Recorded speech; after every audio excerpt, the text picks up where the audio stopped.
For the listeners out there, I know ZRG recruits people that are already in the executive space most of the time, but if you're listening to this episode and you're a middle manager or an early stage manager and you want to reach C-level at some point, you need to be careful right now, today, starting right now. You need to be careful about what you do with social media because it could later come back to haunt you and it could affect hiring decisions on the other side. I see it all the time.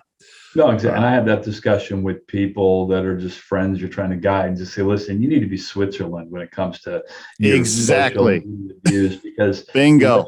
You're going to alienate half the world with what you say. And do you want to put yourself in a spot where you're 50% of the opportunities you're not going to get because of a stance you have? And that's personal. Let's keep business, and that's personal. And, that's typically my advice. I know people can get passionate about causes, but at the same time, business is business, right? And so I think that's, certainly how I would guide if it was talking to a friend and trying to give them career advice. And I've done that where I've seen postings and things going on LinkedIn where you say, listen, you're not doing yourself any favors.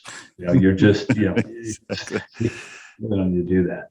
You said it so well, Larry, and I have said the same thing. I tell people all the time, I said, look, here's the deal.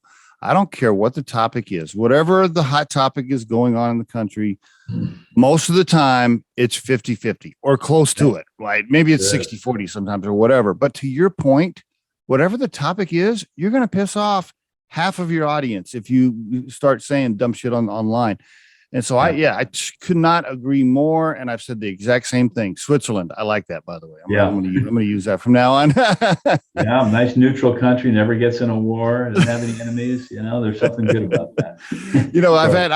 I've had guests on the podcast challenge me on that. They're like, well, you have a podcast and you're a CEO of a small business. It's your responsibility. I love it. I love that word, by the way. It's your responsibility to speak up and blah, blah, blah. And I say, look, hey, we're a 1.5 million firm. I need all the customers I can get. I'm not trying to make anybody mad on either side. That's what I always tell them. So CEOs speaking out for companies and taking sides on social media on issues I think that's crazy. I don't advise it.